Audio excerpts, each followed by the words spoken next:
Hello everybody, it's Sylvie. Welcome or welcome back to Tarot Magpie. I hope you're doing good. Today I am bringing you another late to the party tag. This is the Tarot Nerd tag, I believe it's called. And as a self-proclaimed tarot nerd, which I say with the utmost love, I don't think being a nerd is a bad thing. I think it's very cool to be very into and very excited about the stuff that you love. Yeah, I've never done this tag, which seems incorrect. So I am fixing that today. I can't find a working link to the original video, so I hope it's okay that I am somewhat reviving this tag, and I apologise that I can't direct you to the original video and the person who came up with this. But that being said, without further ado, I'm going to get straight into it. First prompt is: which tarot deck offers you endless interest or study opportunities, and why? And for this prompt, it's got to be the Mary L Tarot, because I don't think I'm ever gonna understand this or feel like I fully understand this deck or the vision and the ideas behind it. The artwork for this deck is incredible, so endless interest on that front. I just think the art is stunning, but there's so much that has gone into this deck. This is kind of based on Rider-Waite-Smith. I think it's probably slightly more closely aligned with the Thoth Tarot, but there's so much symbolism, there's so much depth of esoteric knowledge and thought that has gone into structuring this deck. I will always adore this High Priestess. I think this is still one of my favourite High Priestesses that I've ever had in a deck, and it's just... yeah, honestly, because I feel like I will never truly get this deck. I feel like there was just so much that went into this deck that... does anybody fully get this deck who isn't literally the creator? This deck is well used, it's battered and bruised, it's got... I don't even know what that is on the Eight of Wands. But yeah, the Mary L Tarot is my short and sweet answer to that question, partly because there was some obnoxious car noises outside and I completely lost my train of thought. But yes, endless interest and study opportunities. The book that comes with this, which is too far away for me to grab right now, I'm sorry, has some information, but also it references a lot of stuff. She references a lot of stuff in the book, and she kind of explains why she's decided that's relevant. But if you're not familiar with everything that she's referencing, then it offers a lot of jumping off points into doing your own research, which is a thing I have barely even scratched the surface on. I tend to kind of reach for the guidebook, use what she has written in there and the keywords that she's got if I'm missing, if I don't understand an association in the card, for instance.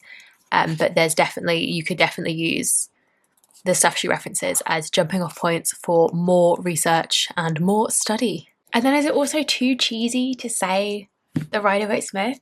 Because I don't actually use an original Rider-Waite-Smith, but it is the system that most of my other decks are based on. And so each of those decks is a study in itself. So I don't know, that feels cheesy to say the Rider-Waite-Smith. But it's true, I think. Alright, prompt number 2. Which decks hit or miss your cardstock spot and why? And I have so many. So first of all, I think my favourite shuffle of the moment is the Lilifer Tarot. This is the gold edition, which came out last year, was a Kickstarter last year. And the size is gorgeous for one thing, which I think is the next prompt actually. But that matte swooshiness, and it's thin, it's flexible, it riffles like a dream if I can ever manage to pick the cards up.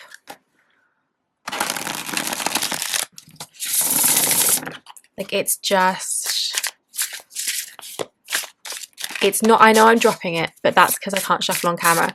But it is smooth and not sticky, but it's not too slippery. It's just the dream shuffle. That is the Lilifer Tarot. And then I have some runners up almost. This is also a bit of a dream shuffle. This is the Tarot of the Crystal World. And this is more of a linen finish. Can you don't know if you can see that picking up on the camera, but there's also, if I can ever pick it up, Riffle Shuffles Like a Dream.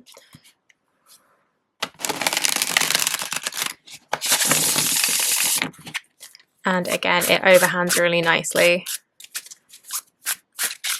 And it has that nice swooshy sound.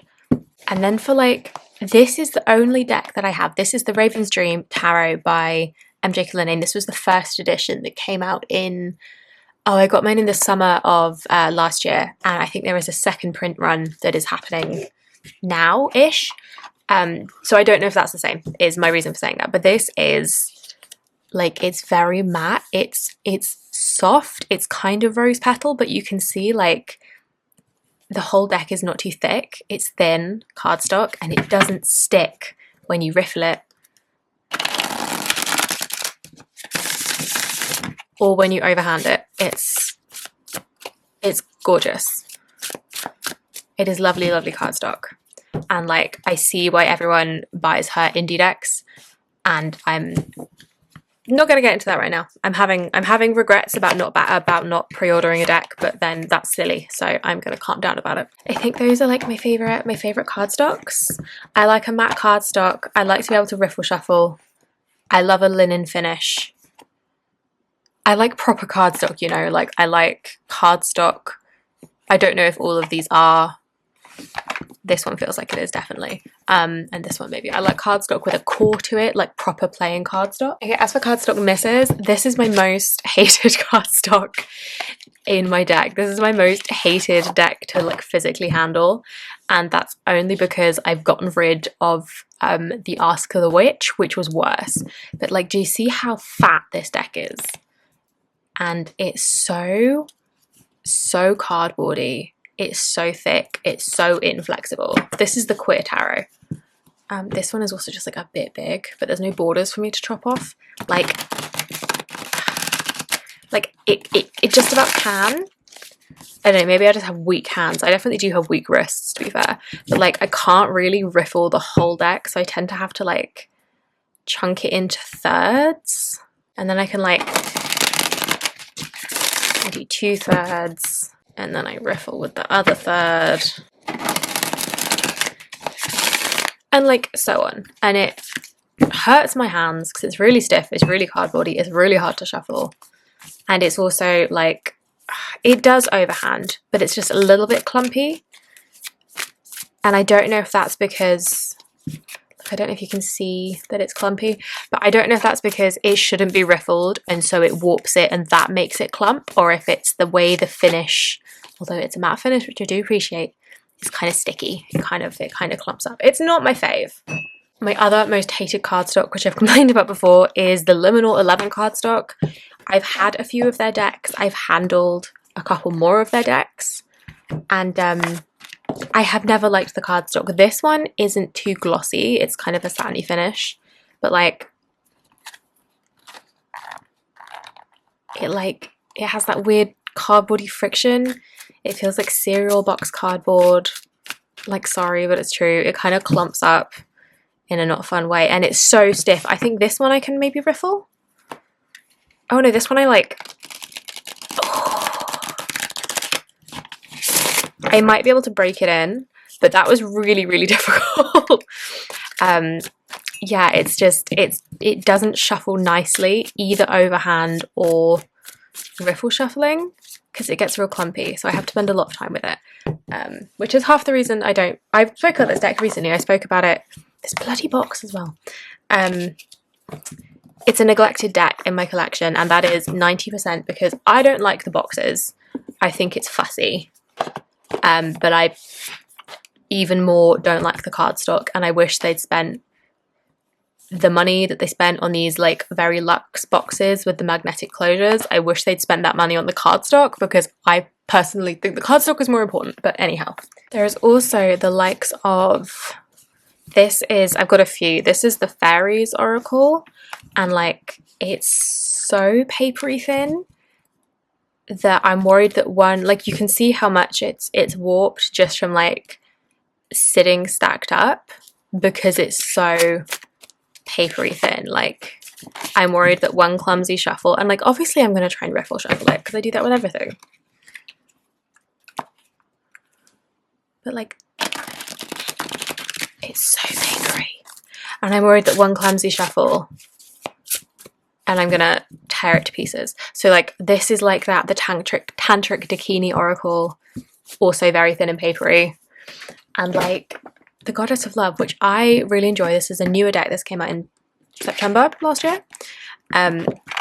This also isn't as bad. It's not as thin and papery, but like it is, I think you can see a little bit where it's kind of chipping along the sides. I don't know how well that's showing up. Like it is thin and cardboardy, and like it's not cardstock. It's thin cardboard. Like it's crafting supplies. Does that make sense? It's not like, not even close to playing cardstock. It will ruffle though because it's thin. This one also is slightly too big and I need to trim it. Yeah, it's just, again, like this wasn't expensive. To be fair, this one really wasn't expensive, and neither was the Brian Froud Faeries Oracle, so I don't mind that too much. But yeah, just like, it doesn't feel like cardstock when it gets to that point. Do you know what I mean? It's like, no, this is like a craft supply. It's not anything close to a playing card. Prompt number 3, does size matter? Favourite shapes and sizes of decks. Yes, size matters. The Lilifer, as I said, perfect size. The Squid Cake is even smaller. This also doesn't shuffle easily, but that's partly because it's so small. I can't tell you enough how much I love the size of this deck. It's so cute. And like, I don't have particularly small hands, but I do love a little deck. Fournier do my favourite size of deck. I talk about them all the time, it feels like. And they also actually have really nice cardstock in all the decks from them that I've got. This is the Terra del Fuego. Like, it's a bit smaller, but it's also a little bit skinnier than your traditional tarot size. And theirs also shuffles like a dream, but it's just such an easy size. Such an easy size to handle. And like I say, like, my hands are not particularly small, but I do have dodgy wrists. And so if I'm having to like really grapple with a massive oversized deck, it puts a weird amount of pressure on my wrists, which isn't fun. So like, I like a smaller deck. US games, on the other hand, they're always just slightly too big. This is the Heart and Hands Tarot. And like, I've got the Crow Tarot by them, is the same. Like, it's just slightly too large. I need a regular size deck for comparison. This is the Morgan Greer.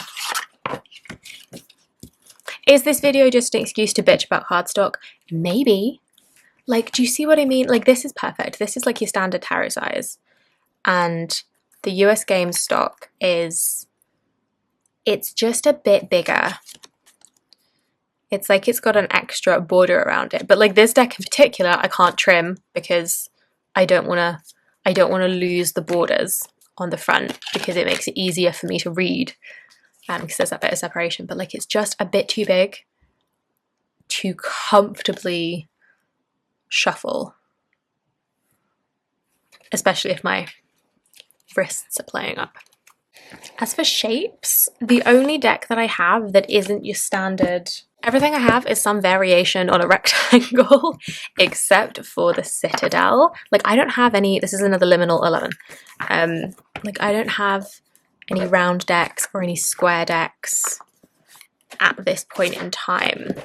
Is it an octagon, or is it only an octagon if the sides are equal in length and the angles are all equal? Like, is this just an 8-sided shape?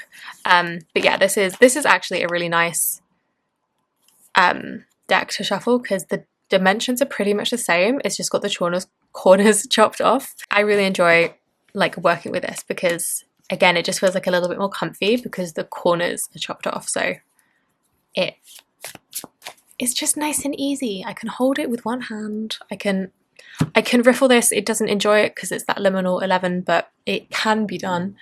But yeah, that's the only fun shape in my tarot collection, I think. But I enjoy it. I'm happy with it. I have a few circle decks on a wish list. I just don't currently have them. I have no idea how I'm going to get on with those, but time will tell. And then there's always a mini deck. I think my miniest deck is actually the Wild Unknown. It's so tiny. Like, it's so tiny. And actually, the cardstock on this is not bad. Like, I can riffle her, because that is a problem with smaller decks. Okay, in theory, I can riffle her. That is a problem with smaller decks, is because of the way the size, it makes the cardstock feel stiffer by comparison to a larger deck, because it's like a smaller surface area or whatever. I don't know the physics of cardstock, but so a smaller deck is often tricky to riffle shuffle, which I do find to be the case with the Squid Cake, I think. I don't think I can riffle shuffle that, it's just a bit too stiff. But like this one works surprisingly well. My other mini decks also riffle fine. This one's a US Games one, I think. Yeah. So I like a small deck. I prefer a smaller deck than a bigger deck, is my very convoluted answer to that question. I just like chatting about cardstock. I mean, the clue is in it's the Tarot Nerd tag, so I feel like this is the place to vent all of my cardstock feelings. Okay, prompt number 4. Is there a favourite tarot artist, author, creator, publisher that you enjoy the most or collect, and why? And I do seem to collect MJ Cullinane decks. This is 2.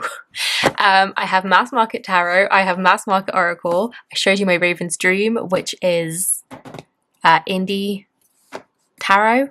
I've got almost all of her mass market published decks. I don't have the dogs one, and I don't think I'm going to, because it just doesn't, I'm just not into it. But I think I have every other mass market deck she's published, which seems a bit excessive, but I love her decks. There's something about them. Moving swiftly on, moving on eventually. Charlie Claire Burgess. So I only have, this is the only currently published deck that they've done. This is the 5th Spirit Tarot. This is the mass market edition. But I also have their book, Radical Tarot, that came out last year that I'm obsessed with. I've backed their game Marseille on Kickstarter, which I think should be coming to me in March, which is very exciting, because that is next month now that we're in February.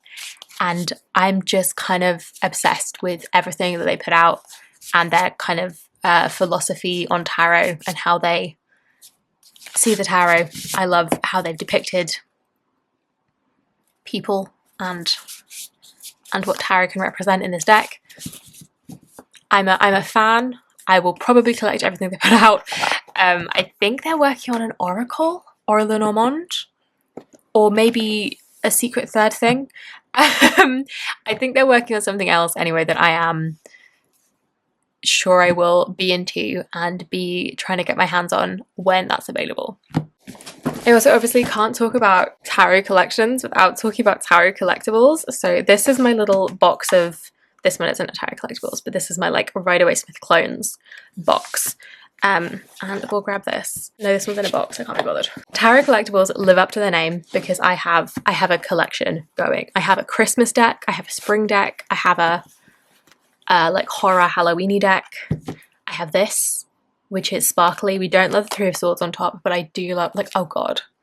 The way it shows up under the lights is just incredible. This is the Groovy Waite Sparkles edition. You can't help but notice the sparkles, which is very similar but different to the Trip and Wait, which I also have in a non-sparkly version.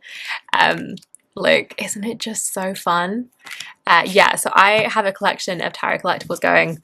I edged this really badly, and I also, these are the worst tarot backs, I'm sorry, but like, you have this and then you have this. Make it make sense. I think they tend to put out 2 decks a year on average, so chances are I will continue to collect their decks in the coming years, quite probably. Aside from all that, I'm not sure if I've really got a favorite publisher, but yeah, I have the decks that I have, and I don't think there's a particular publisher that I'm especially into. Not on purpose anyway. That would be interesting to like break down my deck collection by publisher and see who crops up the most. That would be That would be a fun little spreadsheet for me to make. But not here and not now. Okay, prompt number 5. Any favourite art styles or themes? Truly, I don't even know at this point. Basically, and I'm sure there's exceptions to everything that I'm about to say. I need to do that deck of exceptions tag. That would be fun. But basically, anything that is not very contemporary or modern, or that has recognisable people in it. So the Fifth Spirit is probably my most contemporary styled deck that I use frequently and really enjoy. Like there's people on rollerblades in here, there's people doing modern things in a modern setting.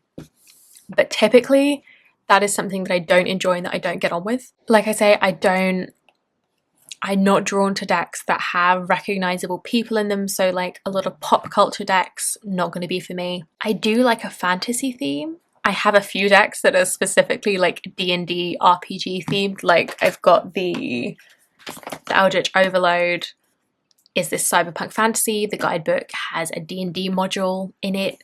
I've got the Dungeons & Dragons tarot, that's in a different room. I've got the Quest expansion to the Spread Machine. I think this is called Spread Crafters now, or the other way around. This is the Quest expansion, which is so this is a spread prompt deck. And this one is themed around like fantasy tropes and like RPG tropes. So we've got like character, status, embark upon a quest, equipment, power-ups, like mana potion. Like I love a fantasy RPG in any setting, and tarot and oracle is no different. I've also got a Hobbit tarot, a Lord of the Rings tarot. Like I like my fantasy. I also enjoy a weird and chaotic deck in terms of like art style aesthetic. So like the Mars Power, this is another shiny one that isn't gonna look great on camera, but like it's chaotic. There's a lot happening. I love it. The Tarot El Dios de los Tres, this is also chaotic. There's a lot going on. There's a lot of colour. As you can tell from these two, I really enjoy pink. Like I like how loud and bright and vivid it is. I suppose I'm a bit of a maximalist in my like aesthetic in tarot. I prefer a deck with a lot happening than a very stripped back, simplistic, symbolic deck, because at that point I might as well be reading flashcards, you know, like I'm like, no, I want to read the artwork. So the more artwork that is crammed into a deck, the better, in my opinion. That obviously doesn't always hold true, but I do tend to prefer like a busy deck with a lot happening and a lot that I can kind of read into and pick out, especially in like a spread. It's fun to see where symbols kind of repeat and use that to read between the cards, basically. I do also like an animal deck, like all my MJ Cullinane decks. Almost all of them, the Firaxis, not really animal, but the rest of them are animal decks. I also have the Terra Aracnae and the Oceanum Arcanae by Taylor Hultquist Todd.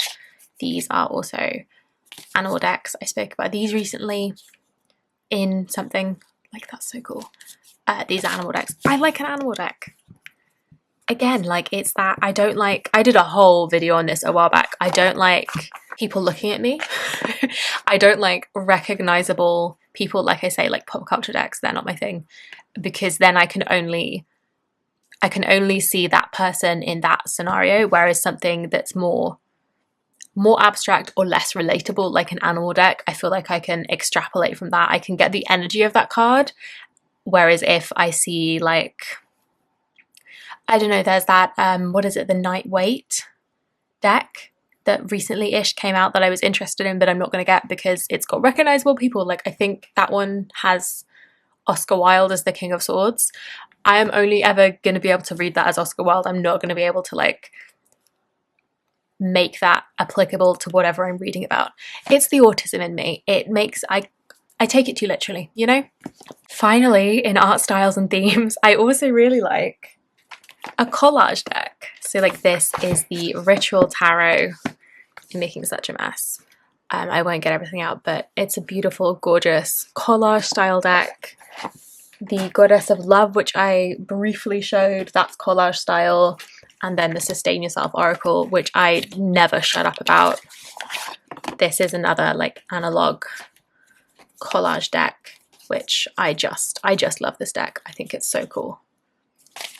Okay, final prompt number 6. In what ways are you a tarot nerd or geek with tarot cards? Bumper sticker, branded clothing, jewelry, tattoos, deck collections, etc. Obviously deck collections, as you have seen. I did a whole series in January of videos going through my entire deck collection, so they're available if you want to peruse. I do have some artwork that I've got that is tarot related that is up on my wall, so I can't show you, but I'll try and insert an image. Specifically magpie related tarot imagery, because obviously I feel like, although this is a YouTube tag, so this kind of goes without saying, my tarot channel exists because I'm a tarot nerd and because I want to talk about tarot. Like, I want to get into it about different associations and meanings and like all kinds of things. In the same vein, I've just very recently launched my blog website, which I'm gonna be talking about nerdy shit on that as well, so please feel free to check that out. I also make some like questionable art that's kind of tarot related. This one's my favorite. This is my Empress vibes kind of page. This is very much like a work in progress. We have my Emperor. I don't enjoy the way my Hierophant is going, but like I make art inspired by tarot.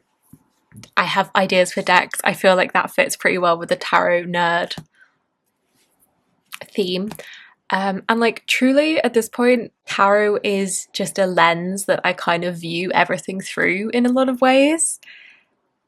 So like I'll be thinking to myself, this is a real life 3 of Cups moment, or today was such a hanged man day or whatever. I was diving through old photos on my phone the other night when I couldn't sleep, and I came across a picture of my cat, which I will try and remember to insert, and I was like, my cat living her 9 of Pentacles life. Like, I don't know if that counts as tarot nerdery or just like peak special interest behavior, but it's definitely something I feel like it counts.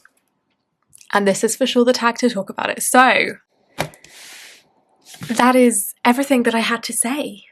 I showed you half my decks. I ranted about cardstock. I confessed to the nerdy shit I get up to. And that's it. This was a fun tag. I've been diving through and looking at other people's versions of this tag because I don't think I knew this existed. I don't know how old this is. Like I say, I couldn't find the original video, so I hope it's okay that I'm bringing it back in a way. So that's it from me. If you've made it this far, thank you so much for watching. I hope you have enjoyed. Drop me a comment down below to chat tarot nerd things. Give me a like if you liked it. Subscribe if you haven't already. And I will see you in the next one. Bye-bye.